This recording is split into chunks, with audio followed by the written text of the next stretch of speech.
ഭാരതീയ ജനതാ പാർട്ടിയുടെ ജില്ലാ അധ്യക്ഷൻ ശ്രീ വി കെ സജീവൻ, ദേശീയ ജനാധിപത്യ സഖ്യത്തിൻ്റെ ബഹുമാന്യരായ നേതാക്കളെ, സഹപ്രവർത്തകരെ, സഹോദരന്മാരെ, സ്നേഹം നിറഞ്ഞ നാട്ടുകാരെ, പ്രിയപ്പെട്ട മാധ്യമ സുഹൃത്തുക്കളെ, എല്ലാവർക്കും നമസ്കാരം. ദേശീയ ജനാധിപത്യ സഖ്യത്തിൻ്റെ നേതൃത്വത്തിൽ ഇത്തരമൊരു പ്രതിഷേധ മാർച്ച് സംഘടിപ്പിക്കപ്പെടുന്ന പശ്ചാത്തലം നേരത്തെ പ്രസംഗിച്ച നേതാക്കന്മാരെല്ലാവരും വിശദമായി സൂചിപ്പിക്കുകയുണ്ടായി. വടകരയിൽ ദേശീയ ജനാധിപത്യ സഖ്യത്തിനും അതിൻ്റെ നേതാക്കന്മാർക്കുമെതിരായി CPM-ന്റെ നേതൃത്വത്തിൽ നടന്നിട്ടുള്ള ഒരു വലിയ ഗൂഢാലോചനയുടെ ഉറവിടം കണ്ടെത്തണമെന്ന ഏറ്റവും പരിമിതമായ ന്യായമായിട്ടുള്ള ആവശ്യമാണ് NDAക്ക് വടകരയിലെ പോലീസ് സംവിധാനത്തിന്റെ മുമ്പാകെ സൂചിപ്പിക്കാനുള്ളത്. വടകരയിലെ പോലീസ് നിഷ്പക്ഷവും സത്യസന്ധവുമായി അന്വേഷിക്കണം എന്നുള്ളതാണ് ഏറ്റവും പ്രധാനപ്പെട്ട ആവശ്യം. തെരഞ്ഞെടുപ്പ് പ്രഖ്യാപിച്ച നാൾ മുതൽ വടകരയിൽ സത്യത്തിൽ നടന്നിട്ടുള്ളത് ഒരു തെരഞ്ഞെടുപ്പ് പോരാട്ടമായിരുന്നില്ല, ഒരു തെരഞ്ഞെടുപ്പ് യുദ്ധമായിരുന്നില്ല വടകരയിൽ ഉണ്ടായത്. വ്യാജ വാർത്തകളുടെ യുദ്ധമാണ് ഈ വടകരയിൽ തെരഞ്ഞെടുപ്പ് കാലഘട്ടത്തിലെല്ലാം ഉണ്ടായിട്ടുള്ളത് എന്ന് എല്ലാവർക്കും അറിയാം. ആ വ്യാജ വാർത്തകളെല്ലാം പരസ്പരം സമാഹരിക്കുകയും അത് പ്രചരിപ്പിക്കുകയും ചെയ്തിട്ടുള്ളത് CPM-ന്റെയും കോൺഗ്രസിന്റെയും ലീഗിന്റെയും പ്രവർത്തകരാണ്. UDF-ഉം LDF-ഉം പരസ്പരം മത്സരിച്ചുകൊണ്ടാണ് എല്ലാ വാർത്തകളും ഉണ്ടാക്കിയിട്ടുള്ളത്. ആ വാർത്തകൾ നമ്മുടെ നാട്ടിലെ പൊതുസമൂഹത്തിന്റെ മനസ്സിനുണ്ടാക്കിയിട്ടുള്ള ഭിന്നിപ്പ്, ഭീതി, സംശയം ഇതെല്ലാം ഇന്ന് വ്യാപകമായിട്ട് ചർച്ച ചെയ്യപ്പെടുകയാണ്. അപ്പോൾ ജയിക്കാനുള്ള ശ്രമമാണ് UDF-ന്റെയും LDF-ന്റെയും ഭാഗത്തുണ്ടായത്. ആ ശ്രമം CPM-ഓ കോൺഗ്രസോ ലീഗോ നടത്തുന്ന ഞങ്ങളിതിലല്ല. അവർക്ക് അങ്ങനെ സമൂഹത്തിൽ ഭിന്നിപ്പുണ്ടാക്കിയാൽ മാത്രമേ ജയിക്കാൻ സാധിക്കുള്ളൂ എന്നുള്ളത് കൊണ്ടാണ്. നാട്ടിൽ പൊതുവായിട്ടുള്ള വിഷയങ്ങൾ ചർച്ച ചെയ്താൽ, ജനങ്ങളെ ബാധിക്കുന്ന ജീവൽ പ്രധാനമായിട്ടുള്ള പ്രശ്നങ്ങൾ ചർച്ച ചെയ്താൽ, ഈ രാജ്യം ഭരിക്കുന്ന ഗവൺമെന്റിന്റെ വികസന പ്രവർത്തനങ്ങൾ ചർച്ചയായാൽ അതിലൊന്നും തന്നെ UDF-നും LDF-നും ജനങ്ങളുടെ പിന്തുണ സമാഹരിക്കാൻ കഴിയില്ല എന്നുള്ളത് കൊണ്ടാണ് വടകരയിൽ ജനങ്ങളെ മതപരമായി ഭിന്നിപ്പിക്കാൻ വേണ്ടിയിട്ടുള്ള ബോധപൂർവമായിട്ടുള്ള ശ്രമമുണ്ടായത്. വടകര പാർലമെന്റിന്റെ ചരിത്രത്തിൽ ഇത്രയും വർഗീയമായ ചേരിതിരിവുണ്ടായിട്ടുള്ള കാലഘട്ടം ഉണ്ടായിട്ടുണ്ടോ? തെരഞ്ഞെടുപ്പിന് നേതൃത്വം നൽകുന്ന പാർട്ടികളും മുന്നണികളും മത്സരിക്കുന്ന സ്ഥാനാർത്ഥികളും അവരെല്ലാവരും പരസ്പരം മതത്തിന്റെ പേര് പറഞ്ഞുകൊണ്ട് വോട്ട് പിടിക്കുന്ന ഒരു കാലഘട്ടം വടകരയുടെ ചരിത്രത്തിൽ ഇതിനും എപ്പോഴെങ്കിലും ഉണ്ടായിട്ടുണ്ടോ? എത്രയോ തെരഞ്ഞെടുപ്പുകളെ അഭിമുഖീകരിച്ചത് അതിജീവിച്ചതുമല്ല വടകരയിലെ ആളുകൾ. ഇതിനേക്കാൾ വലിയ രാഷ്ട്രീയ പോരാട്ടം വടകരയിൽ ഉണ്ടായിട്ടുണ്ടല്ലോ. ഈ പ്രാവശ്യം രാഷ്ട്രീയത്തെ മാറ്റി നിർത്തിക്കൊണ്ട് മതത്തെയും വർഗീയതയും കൂട്ടുപിടിക്കാൻ LDF-ഉം UDF-ഉം തയ്യാറായത്. ആരും മോശക്കാരല്ലല്ലോ. രണ്ടു കൂട്ടരും പരിശ്രമിച്ചത് മതപരമായിട്ടുള്ള ചേരുതിരിവുണ്ടാക്കി തങ്ങൾക്ക് അനുകൂലമാക്കി തെരഞ്ഞെടുപ്പിനെ മാറ്റാൻ വേണ്ടിയിട്ടുള്ളതാണ്. അതുകൊണ്ട് അങ്ങനെ ഒരുപാട് വ്യാജ വാർത്തകൾ സൃഷ്ടിച്ചുകൊണ്ട് തെരഞ്ഞെടുപ്പ് പോരാട്ടത്തെ മലീമസമാക്കുന്ന സന്ദർഭത്തിലാണ് ദേശീയ ജനാധിപത്യ സഖ്യത്തിന്റെ ഭാരതീയ ജനതാ പാർട്ടി നേതാക്കന്മാർക്കെതിരായി ഇങ്ങനെയുള്ള വീഡിയോകൾ പ്രചരിക്കുന്നത്. സ്വാഭാവികമായും അത്തരമൊരു വീഡിയോ പ്രചരിപ്പിച്ചാൽ, അത് പരാതിപ്പെട്ടാൽ ആ പരാതിക്ക് കേസ് രജിസ്റ്റർ ചെയ്യണ്ടേ? വടകര പോലീസ് അങ്ങനെ ഒരു കേസ് രജിസ്റ്റർ ചെയ്ത് അന്വേഷിക്കുന്നുണ്ടോ? അന്വേഷിക്കുന്നുണ്ടെങ്കിൽ നിങ്ങൾ ആരെങ്കിലും ചോദ്യം ചെയ്തിട്ടുണ്ടോ? എവിടെയാണ് ഈ കേസ് രജിസ്റ്റർ ചെയ്തിട്ടുള്ളത്? ഈ വ്യാജ വാർത്തകൾ സൃഷ്ടിച്ച് അപകീർത്തികരമായിട്ടുള്ള പരാമർശം നടത്തിയിട്ടുള്ള വ്യക്തിയെ നിങ്ങൾ ചോദ്യം ചെയ്തിട്ടുണ്ടോ? അദ്ദേഹത്തെ സഹായിച്ച ആളുകളെ നിങ്ങൾ ചോദ്യം ചെയ്തിട്ടുണ്ടോ? പാർട്ടിയുടെ പ്രമുഖരായിട്ടുള്ള 2 നേതാക്കന്മാർ നിങ്ങൾക്ക് നൽകിയിട്ടുള്ള പരാതി ഉണ്ടല്ലോ. ആ പരാതി എന്തുകൊണ്ട് അന്വേഷിക്കാൻ തയ്യാറാകാത്തത്? സ്വാഭാവികമായിട്ടും ഒരു പരാതി കിട്ടിയാൽ പോലീസ് ചെയ്യേണ്ട പ്രാഥമികമായ നടപടിക്രമങ്ങളുണ്ടല്ലോ. ഒരു പരാതി കിട്ടിയാൽ പ്രാഥമിക അന്വേഷണം നടത്തി FIR രജിസ്റ്റർ ചെയ്താൽ അതിൽ സംശയിക്കപ്പെടുന്ന ആളുകളെ നിങ്ങൾ ചോദ്യം ചെയ്യണ്ടേ? ഞാൻ ചോദിക്കുന്നത്, ഈ കേസിൽ ഭാരതീയ ജനതാ പാർട്ടിയുടെ ജില്ലയിലെ 2 പ്രമുഖരായിട്ടുള്ള നേതാക്കന്മാർ നിങ്ങൾക്ക് രേഖാമൂലം നൽകിയിട്ടുള്ള പരാതികൾ നിങ്ങൾ ആരെയാണ് ചോദ്യം ചെയ്തിട്ടുള്ളത്? വടകരയിലെ പോലീസിന് പറയാൻ സാധിക്കുമോ, ഞങ്ങൾ ഇന്ന ആളുകളെ ചോദ്യം ചെയ്തിട്ടുണ്ട്, ഞങ്ങൾ ക്രൈം രജിസ്റ്റർ ചെയ്തിട്ടുണ്ട് എന്ന് നിങ്ങൾക്ക് പറയാൻ സാധിക്കുമോ? അപ്പൊ ഒരു പരാതി കിട്ടി ഏതാണ്ട് ഒരു മാസമായല്ലോ. ഈ കഴിഞ്ഞ ഒരു മാസമായി നിങ്ങൾ പരാതിയുടെ പുറത്ത് എന്ത് അന്വേഷണമാണ് നടത്തിയിട്ടുള്ളത് എന്ന് പറയാൻ തയ്യാറാകണം. രണ്ടാമത് ഇവിടെ ചൂണ്ടിക്കാണിച്ചതുപോലെ ഈ വീഡിയോയിൽ സംസാരിച്ചിട്ടുള്ള വ്യക്തി, അദ്ദേഹം BJP-യുടെ ഏതെങ്കിലും തരത്തിൽ പ്രവർത്തനത്തിന് നേതൃത്വം കൊടുക്കുന്ന വ്യക്തിയൊന്നുമല്ല. പക്ഷെ ആ വ്യക്തി സ്വമേധയാ പോലീസ് സ്റ്റേഷൻ ഹാജരായി അദ്ദേഹം ഒരു പരാതി കൊടുത്തിട്ടുണ്ടല്ലോ. രാജ്യം ഭരിക്കുന്ന പാർട്ടിയുടെ നേതാക്കന്മാരെ അപകീർത്തിപ്പെടുത്താൻ ബോധപൂർവം CPM ആളുകൾ എന്നെ ഉപയോഗിച്ചു എന്ന് ഒരാൾ പോലീസ് സ്റ്റേഷനിൽ പരാതിപ്പെട്ടാൽ ആ പരാതി നിങ്ങൾ കേസാക്കിയെടുക്കണ്ടേ? ആ പരാതിയിൽ പറയുന്ന വ്യക്തികളെ നിങ്ങൾ ചോദ്യം ചെയ്യണ്ടേ? മോഹനമാഷും രാമദാസ് പള്ളേരിയും തന്ന പരാതിയിൽ ആളുടെ പേരില്ല. പക്ഷെ ഭാസ്കരൻ എന്ന പരാതിയിൽ നിങ്ങൾക്ക് ആളുടെ പേര് ഐഡന്റിഫൈ ചെയ്യാൻ സാധിക്കുമല്ലോ. നിങ്ങൾ എന്നെ ആ വ്യക്തികളെ ചോദ്യം ചെയ്യാൻ തയ്യാറാകാത്തത്? അവരാണല്ലോ വീഡിയോ എടുത്തിട്ടുള്ളത്. ഈ വീഡിയോ എടുത്തു എന്ന് പറയുന്ന വ്യക്തിയെ എന്തുകൊണ്ടാണ് പോലീസ് ചോദ്യം ചെയ്യാൻ തയ്യാറാകാത്തത്? അദ്ദേഹത്തെ ചോദ്യം ചെയ്താൽ വസ്തുതകൾ മനസ്സിലാവുമല്ലോ. ആര് പറഞ്ഞിട്ടാണ് വീഡിയോ എടുത്തത്? ഭാസ്കരൻ സ്വമേധയായിട്ട് കൊടുത്ത വീഡിയോ ആണോ? ഭാസ്കരന് പണം കൊടുത്തെടുത്ത വീഡിയോ ആണോ? ഭാസ്കരനെ ഭീഷണിപ്പെടുത്തിയെടുത്ത വീഡിയോ ആണോ? ഭാസ്കരനെ പ്രലോഭിപ്പിച്ചെടുത്ത വീഡിയോ ആണോ എന്ന് മനസ്സിലാക്കണമെങ്കിൽ വീഡിയോ എടുത്തു എന്ന് പറയുന്ന ആളെ നിങ്ങൾ ചോദിച്ചാ പോരെ? ചോദ്യം ചെയ്താ പോരെ? നിങ്ങൾ എന്തേ അദ്ദേഹത്തെ ചോദ്യം ചെയ്യാൻ തയ്യാറാകാത്തത്? അപ്പൊ ഒരു മാസം കഴിഞ്ഞിട്ട് BJPയുടെ 2 പ്രമുഖരായിട്ടുള്ള നേതാക്കന്മാർ ഒരു പാർട്ടിക്കും ഒരു മുന്നണിക്കുമെതിരായി അപകീർത്തികരമായിട്ടുള്ള വാർത്ത പ്രചരിപ്പിച്ചതിന്റെ പേരിൽ പോലീസ് സ്റ്റേഷനിൽ പരാതി കൊടുത്തിട്ട് ആ പരാതിയുടെ പുറത്ത് സാമാന്യമായൊരു നടപടി സ്വീകരിക്കാൻ പോലും വടകരയിലെ പോലീസ് തയ്യാറായില്ല എന്നല്ലേ നമ്മൾ മനസ്സിലാക്കേണ്ടത്? തന്നെ ഉപയോഗപ്പെടുത്തിക്കൊണ്ട് രാജ്യം ഭരിക്കുന്ന പാർട്ടിയും അതിന്റെ നേതാക്കന്മാർക്കുമെതിരായി വ്യാജമായൊരു വീഡിയോ സൃഷ്ടിച്ചു എന്ന് ഒരാൾ പോലീസ് സ്റ്റേഷനിൽ പോയി പരാതിപ്പെട്ടിട്ട് ആ പരാതി അടിസ്ഥാനത്തിലും നിങ്ങൾ ഒരു അന്വേഷണം നടത്തിയില്ലല്ലോ. അതുകൊണ്ടാണ് ഞാൻ സൂചിപ്പിച്ചത്, ഇത് CPM മാത്രമല്ല ഈ കേസിൽ പ്രതിക്കൂട്ടിലുള്ളത്. CPM പോലീസിന്റെ സഹായത്തോടു കൂടിയാണ് ഈ ഏർപ്പാടുള്ളത്. 1-ാം പ്രതി CPM ആണെങ്കിൽ ഈ കാര്യത്തിൽ 2-ാം പ്രതി പോലീസാണ്. പോലീസും CPM കൂടി ചേർന്നുകൊണ്ടുള്ള ഏർപ്പാടാണിത്. നിങ്ങൾ ആരെയാണ് സംരക്ഷിക്കുന്നത്? നിങ്ങൾക്ക് എത്ര കാലം സംരക്ഷിക്കാൻ വേണ്ടി സാധിക്കും? ഇവിടെ ഒരാൾ വീഡിയോ എടുത്തു എന്ന് ഈ പറയുന്ന ഭാസ്കരൻ ഒരാളെ പേര് പറഞ്ഞിട്ടുണ്ട്. ഞാൻ വടകരയിലെ പോലീസ് ഉദ്യോഗസ്ഥന്മാർ എല്ലാ ബഹുമാനപൂർവ്വം പറയുന്നു, നിങ്ങൾക്ക് അദ്ദേഹത്തെ ചോദ്യം ചെയ്യാൻ എന്തെങ്കിലും തടസ്സമുണ്ടെങ്കിൽ അദ്ദേഹത്തെ ചോദ്യം ചെയ്യാൻ ഞങ്ങൾക്കൊരു മടിയുമില്ല. അദ്ദേഹം ഏത് പാതാളത്ത് പോയി വിളിച്ചാലും അദ്ദേഹത്തെ ചോദ്യം ചെയ്യാൻ സാധിക്കും. പിന്നെ നിങ്ങൾ ഇടപെടാൻ വരരുത്.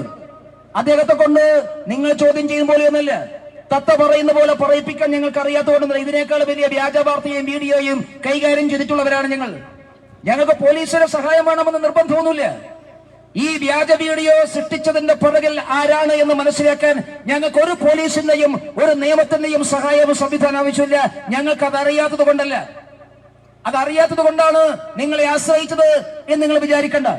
ഏത് CPM സംരക്ഷണം കൊടുത്താലും, CPMന്റെ ഏത് ഓഫീസ് അദ്ദേഹത്തിന് സംരക്ഷണം കൊടുത്താലും, ഇനി നാളെ നിങ്ങൾ പോലീസ് സംരക്ഷണം കൊടുത്താലും ഈ കേസിൽ പരാമർശിക്കപ്പെട്ടിട്ടുള്ള വീഡിയോ എടുത്തിട്ടുള്ള CPMന്റെ നേതാവിനെ ചോദ്യം ചെയ്യാൻ ഞങ്ങൾക്ക് സാധിക്കും. ഞങ്ങളൊരു മര്യാദ കാണിക്കുമ്പോ ഞങ്ങളുടെ തലയിൽ കയറി നിറങ്ങരുത്. സാധാരണ ഇത്തരം വാർത്തകൾ ഞങ്ങൾ പോലീസ് സ്റ്റേഷനിൽ പോകാറില്ല. ഇങ്ങനെ വാർത്തകൾ പ്രചരിപ്പിച്ചാൽ ആ വാർത്ത പ്രചരിപ്പിച്ച വ്യക്തിയെ കൊണ്ട് 24 മണിക്കൂറുകളിൽ സത്യം പറയിക്കാൻ ഉള്ള വഴിയൊക്കെ ഞങ്ങൾക്കറിയാം. അത് പോലീസിന് നന്നായിട്ട് അറിയാമല്ലോ. ഞങ്ങൾ ആ വഴിയൊന്നും നോക്കാതെ മര്യാദക്ക് ജനാധിപത്യപരമായി നിയമപരമായി പോലീസിനെ ആശ്രയിക്കുമ്പോ ഞങ്ങളുടെ തലയിൽ കയറി നിരങ്ങി അത് ഞങ്ങളുടെ ദൗർബല്യമാണ് എന്ന് വിചാരിക്കരുത്. അതുകൊണ്ട് ഇനി ഈ ആവശ്യവുമായി ഞങ്ങൾ പോലീസ് സ്റ്റേഷനിലേക്ക് വരില്ല. ഒരു പോലീസ് സ്റ്റേഷനിലേക്കും ഒരു DYSP ഓഫീസിലേക്കും ഒരു SP ഓഫീസിലേക്കും ഈ ആവശ്യവുമായി ഞങ്ങൾ ഇത് വരാൻ വേണ്ടി പോകുന്നില്ല. നിങ്ങളെ ഞങ്ങളുടെ ഓഫീസിലേക്ക് വരുത്താനുള്ള വഴി ഞങ്ങൾക്ക് നന്നായിട്ടറിയാം. നിങ്ങൾ അങ്ങോട്ട് വരുമ്പോൾ ഞങ്ങൾക്ക് നന്നായിട്ടറിയാം.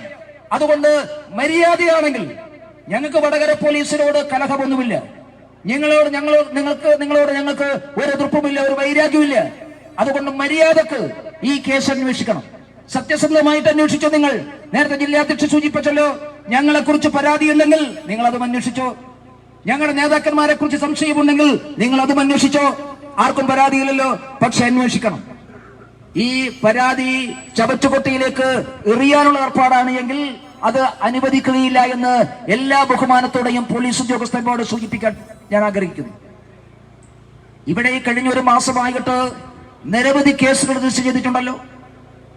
ഫേസ്ബുക്കിലൂടെ പരാമർശത്തിന്റെ പേരിൽ, വാട്സപ്പ് സന്ദേശത്തിന്റെ പേരിൽ, വ്യാജ വാട്സപ്പ് ഗ്രൂപ്പുകൾ ഉണ്ടാക്കി പ്രചരണം നടത്തിയതിന്റെ പേരിൽ, ഇതിന്റെ എല്ലാം പേരിൽ നിങ്ങൾ ഒരുപാട് കേസുകൾ രജിസ്റ്റർ ചെയ്തിട്ടുണ്ടല്ലോ. എന്താ വടകര പോലീസിന് ഈ കേസിലൊന്നും തന്നെ പ്രതികളെ അറസ്റ്റ് ചെയ്യാൻ സാധിക്കാത്തത്? നിങ്ങളൊരു വ്യാജ വാട്സപ്പ് ഗ്രൂപ്പ് ഉണ്ടാക്കി സമൂഹത്തിൽ ഭിന്നിപ്പുണ്ടാക്കിയ സന്ദേശം അയച്ചു എന്നൊരു കേസ് വടകര പോലീസ് എടുത്തിട്ടുണ്ടല്ലോ. ആ വാട്സപ്പ് ഗ്രൂപ്പിന്റെ അഡ്മിനെ നിങ്ങൾ അറസ്റ്റ് ചെയ്തോ? സൈബർ ക്രൈം രജിസ്റ്റർ ചെയ്താൽ 24 മണിക്കൂറിൽ വാട്സപ്പ് ഗ്രൂപ്പിന്റെ അഡ്മിനെ അറസ്റ്റ് ചെയ്യണ്ടേ? ഞങ്ങൾ നിങ്ങളെ നിയമം പഠിപ്പിക്കണം. നിങ്ങൾക്ക് നിയമം അറിയില്ലേ? നിങ്ങൾ എന്റെ 4-5 വാട്സപ്പ് ഗ്രൂപ്പുകൾ ഈ വടകര പാർലമെന്റ് മണ്ഡലത്തിൽ ആളുകളെ മതപരമായി ചേരിതിരിവുണ്ടാക്കാൻ വേണ്ടി വ്യാജ വാർത്തകൾ ഉണ്ടാക്കി എന്ന് നിങ്ങൾ ആരോപിക്കുന്നു. അതൊന്നും വ്യാജ വാർത്തകളൊന്നുമല്ല, ശരിയായിട്ടുള്ള വാർത്തകൾ തന്നെയാണ്. വ്യാജ വാർത്ത എന്നൊന്നും അതിനെ പറയാൻ സാധിക്കില്ല. എല്ലാം ശരിയായിട്ടുള്ള വാർത്തയാണ്. മതത്തിന്റെ പേര് പറഞ്ഞുകൊണ്ട് വോട്ട് പിടിക്കാൻ സമൂഹ മാധ്യമങ്ങളെ കോൺഗ്രസും ലീഗും CPM ഉപയോഗപ്പെടുത്തിയത്. അതുകൊണ്ട് വ്യാജ വാർത്തകളൊന്നും യഥാർത്ഥമായ വാർത്തകളാണ്. പക്ഷെ അത്തരം വീഡിയോകൾ പ്രചരിപ്പിച്ചുള്ള വാട്സപ്പ് ഗ്രൂപ്പിന്റെ അഡ്മിന്മാർക്കെതിരായി നിങ്ങൾ ഒരു കേസ് എടുത്തിട്ടില്ലല്ലോ, നിങ്ങളവരെ അറസ്റ്റ് ചെയ്തിട്ടില്ലല്ലോ. അതിൽ ലീഗിന്റെയും CPM-ന്റെയും പ്രമുഖരായിട്ടുള്ള നേതാക്കന്മാരാണല്ലോ. അപ്പൊ എന്തുകൊണ്ടാണ് ഈ കേസുകളൊക്കെ ഇങ്ങനെ പരിണത്ത് വെക്കുന്നത്? അതിൽ അറസ്റ്റ് ചെയ്തില്ലെങ്കിൽ CPM-നും കോൺഗ്രസിനും പരാതിയില്ലായിരിക്കും. CPM കൊടുത്ത പരാതിയിലും അറസ്റ്റില്ല, ലീഗ് കൊടുത്ത പരാതിയിലും അറസ്റ്റില്ല. നിങ്ങളത് പരസ്പരം സംസാരിച്ചു തീർക്കുമെന്ന് ഞങ്ങൾക്കറിയാം, പോലീസുകാർക്കും അറിയാം. ജൂൺ മാസം 4-ാം തീയതി കഴിഞ്ഞാൽ എല്ലാ കേസുകളും പിൻവലിക്കപ്പെടും. വട്ടമേശ സമ്മേളനം കൂടി ലീഗിന്റെയും CPM-ന്റെയും നേതാക്കന്മാർ ബിരിയാണി കഴിച്ച് ഈ കേസുകളെല്ലാം പിൻവലിക്കും. പരസ്പരം അങ്ങോട്ടും ഇങ്ങോട്ടും നോട്ടുകെട്ടുകൾ തീർത്ത് നിങ്ങൾ കെട്ടിപ്പിടിക്കും എന്ന് ഞങ്ങൾക്കറിയാം. അതുകൊണ്ട് നിങ്ങൾക്കത് രജിസ്റ്റർ ചെയ്താലും ഇല്ലെങ്കിലും പ്രശ്നമില്ല. പക്ഷെ ആ കേസിന്റെ കൂട്ടത്തിലേക്ക് ഈ കേസിനെ നിങ്ങൾ പെടുത്തേണ്ട. ഈ കേസ് അന്വേഷിക്കാൻ നിങ്ങൾ തയ്യാറായില്ലെങ്കിൽ ഒരു പ്രാവശ്യം കൂടി ഞാൻ ഓർമ്മപ്പെടുത്തുന്നു, നിങ്ങൾ അത് വലിയ ഗുരുതരമായിട്ടുള്ള ഭവിഷ്യത്തുണ്ടാകും. വടകര മേഖലയിൽ പൊതുവെ ഇപ്പൊ സമാധാനമുണ്ട്. ആ സമാധാനം ഇല്ലാതാക്കാൻ പോലീസ് കൂട്ടുനിൽക്കരുത്. ഞങ്ങളുടെ പ്രധാനപ്പെട്ട 2 നേതാക്കന്മാർക്കെതിരായി അപകീർത്തികരമായിട്ടുള്ള ഒരു വാർത്ത ഉണ്ടായി, വീഡിയോ ഉണ്ടായി. അത് പ്രചരിപ്പിച്ചിട്ട് ഞങ്ങൾ കയ്യും കെട്ടി നോക്കി നിൽക്കുന്നത് ഞങ്ങളുടെ ബലഹീനതയാണ് എന്ന് നിങ്ങൾ വിചാരിക്കരുത്. ഈ നാട്ടിൽ ഒരു സമാധാന ഭംഗം ഉണ്ടാകരുത് എന്ന് ആഗ്രഹിച്ചുകൊണ്ടാണ്. അപ്പൊ അതിനുകൊണ്ട് ആ സാഹചര്യത്തെ നിങ്ങൾ ഉപയോഗപ്പെടുത്തരുത്. അത് ദൗർബല്യമാണ് എന്ന് പോലീസുകാർ കരുതരുത്. അതുകൊണ്ട് ഈ കേസ് അന്വേഷിക്കാൻ തയ്യാറാകണം. ഈ കേസിന്റെ പുറകിൽ ആളുകളെ അറസ്റ്റ് ചെയ്യാൻ വേണ്ടി തയ്യാറാക്കണം. ഭംഗി വാക്ക് പറയും പോലെ ഞങ്ങൾ അന്വേഷിക്കുന്നുണ്ട് എന്നൊന്നും പറയണ്ട. ഇനി ഒരു കാര്യം കൂടി പറയാം. നിങ്ങൾക്ക് CPM-ന്റെ സംരക്ഷണമുള്ളത് കൊണ്ട് ഈ കേസിൽ വ്യാജ വീഡിയോ എടുത്തിട്ടുള്ള വ്യക്തിയെ ചോദ്യം ചെയ്യാനോ അറസ്റ്റ് ചെയ്യാനോ അല്ലെങ്കിൽ അദ്ദേഹത്തോട് മൊഴിയെടുക്കാനോ ഒന്നും നിങ്ങൾക്ക് സാധിക്കുന്നില്ല. CPM-ന്റെ സംരക്ഷണയിലാണ് എങ്കിൽ, അതാണ് നിങ്ങളുടെ പ്രശ്നമുണ്ടെങ്കിൽ, അതാണ് നിങ്ങൾക്ക് സാധിക്കാത്തെങ്കിൽ അത് നിങ്ങൾ ഞങ്ങളോട് പറഞ്ഞാൽ മതി. ആര് സംരക്ഷിച്ചാലും അദ്ദേഹത്തെ കിട്ടി ഈ പോലീസ് സ്റ്റേഷനിൽ ഞങ്ങൾ എത്തിക്കാം. നിങ്ങൾ ചോദ്യം ചെയ്താൽ മാത്രം മതി. നിങ്ങൾക്ക് അതിന് സാധിക്കുമോ? അതിന് പോലീസിന് സാധിക്കുമോ? അതുകൊണ്ട് ഇങ്ങനെയുള്ള മുട്ടാപ്പോക്ക് ന്യായങ്ങളൊന്നും പറയണ്ട.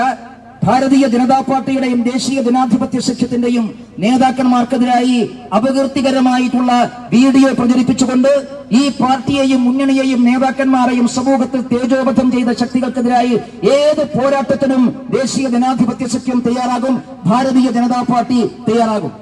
അതുകൊണ്ട് അത് രാഷ്ട്രീയമായിട്ടുള്ള പോരാട്ടമുണ്ട്, നിയമപരമായിട്ടുള്ള പോരാട്ടമുണ്ട്. 2 പോരാട്ടവും ഞങ്ങൾ സംഘടിപ്പിക്കും. അതുകൊണ്ട് CPM-ഉം പോലീസും ഈ കാര്യത്തിൽ കാണിക്കുന്ന ഒത്തുകളി അവസാനിപ്പിക്കണം. ഇല്ലെങ്കിൽ CPM-ന്റെ ജില്ലാ നേതൃത്വം പറയട്ടെ, തങ്ങളുടെ അറിവോടുകൂടിയാണ്. അങ്ങനെയാണ് നമ്മൾ രാഷ്ട്രീയമായിട്ട് നോക്കാം. CPM പറയട്ടെ, CPM-ന്റെ ജില്ലാ നേതൃത്വത്തിന്റെ അറിവോടെയല്ലാതെ ഒരു ലോക്കൽ കമ്മിറ്റി നേതാവ് ഇത്തരം ഒരു വീഡിയോ എടുക്കുമോ? ഇത് പ്രചരിപ്പിക്കാനുള്ള ധൈര്യം ഉണ്ടാകുമോ? പാർട്ടിയുടെ പ്രമുഖരായിട്ടുള്ള നേതാക്കന്മാർക്കെതിരായി ഒരു വീഡിയോ എടുത്ത് പ്രചരിപ്പിക്കാനുള്ള ധൈര്യം CPM-ന്റെ ലോക്കൽ കമ്മിറ്റി നേതാക്കന്മാർക്കുണ്ടാകുമോ? അപ്പൊ ഇത് വടകരയിലെ മാത്രമല്ല, കോഴിക്കോട്ടേക്ക് CPM-ന്റെ നേതാക്കന്മാർ അറിവോടുകൂടിയാണ്. അതൊക്കെ പുറത്തു വരണം. അതുകൊണ്ടാണ് ഇതിലെ ഗൂഢാലോചന. ഇതെവിടുന്നാണ് ഈ ഗൂഢാലോചന പൊട്ടിപ്പുറപ്പെട്ടിട്ടുള്ളത്? എന്താണ് ഇതിന്റെ പിന്നിലുള്ള മോട്ടീവ്? ആരാണ് ഇവർക്ക് സഹായം കൊടുത്തിട്ടുള്ളത്? ആരൊക്കെയാണ് ഇവരെ സഹായിച്ചത്? എന്താണ് ഇങ്ങനെ ഒരു വ്യക്തിയെ തിരഞ്ഞെടുത്തിട്ടുള്ളത്? ഈ വ്യക്തിയുടെ പശ്ചാത്തലമെല്ലാം നമുക്ക് എല്ലാവർക്കും അറിയാം. അങ്ങനെയുള്ള ഒരു വ്യക്തിയെ എന്തിന്റെ പേരിലാണ് തിരഞ്ഞെടുത്തിട്ടുള്ളത്? ഇതെല്ലാം അന്വേഷണത്തിലൂടെ കണ്ടെത്തേണ്ട സാഹചര്യമുണ്ട്. അത് അന്വേഷിക്കാൻ പോലീസ് തയ്യാറാകണം. അതല്ല എങ്കിൽ ഞാൻ ഉത്തരവാദിത്വ ബോധത്തോടു കൂടി പറയാൻ ആഗ്രഹിക്കുന്നു, നിങ്ങൾ കേസ് അന്വേഷിച്ചുകൊണ്ട് പ്രതിയെ അറസ്റ്റ് ചെയ്യാനും ചോദ്യം ചെയ്യാനും തയ്യാറല്ല എങ്കിൽ ഞാൻ ഒന്നുകൂടി ആവർത്തിക്കുന്നു, ഈ കാര്യം പറഞ്ഞുകൊണ്ട് വടകര DVSP ഓഫീസിലേക്ക് BJPയോ ദേശീയ ജനാധിപത്യ സഖ്യമോ വരില്ല. എന്താണ് ചെയ്യേണ്ടതെന്ന് ഞങ്ങൾക്ക് നന്നായിട്ട് അറിയാം.